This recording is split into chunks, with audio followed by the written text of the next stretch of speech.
6000 ആളുകൾ പങ്കെടുത്ത വലിയൊരു വിരുന്നാണ്. കുറെ ബിരിയാണി ബാക്കി വന്ന്. അപ്പൊ അതിങ്ങനെ കുഴിച്ചിടുന്നതിന് വേണ്ടിയിട്ടൊരു ബംഗാളിയെ വിളിച്ചു. അദ്ദേഹം വന്നിട്ട് കുഴി വെട്ടുന്നുണ്ട്.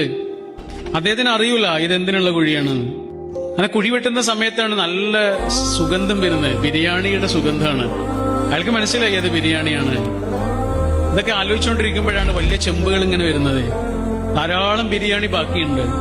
ആ ബാക്കി വന്ന ബിരിയാണി ആ കുഴിയിലേക്ക് ഇങ്ങനെ തട്ടിയിടാൻ പറഞ്ഞു അദ്ദേഹത്തോട്. അയാൾ ആ കുഴിയിലേക്ക് തട്ടിയിട്ട് നിറഞ്ഞുപോയി. അപ്പൊ അയാളോട് ഇങ്ങനെ ചവിട്ടി താഴ്ത്താൻ പറഞ്ഞു. അയാൾക്ക് പറ്റുന്നില്ല. അയാളിങ്ങനെ വിങ്ങി പൊട്ടിയിട്ട് ഇങ്ങനെ നിൽക്കുകയാണ്. അപ്പൊ അടുത്ത് നിൽക്കുന്ന ആരോ ചോദിച്ചു, നിങ്ങളുടെ പേരെന്താ? ഗോപാൽ യാദവ്. നിങ്ങളുടെ വീട് എവിടെ? ബീഹാറിലാണ്. വീട്ടിൽ ആരൊക്കെയാ ഉള്ളത്? ഭാര്യയും മോളും. മോളെന്താ പഠിക്കുകയാണോ? അല്ല, അവള് മരിച്ചുപോയി. എങ്ങനെ? പട്ടിണി കൊണ്ട്.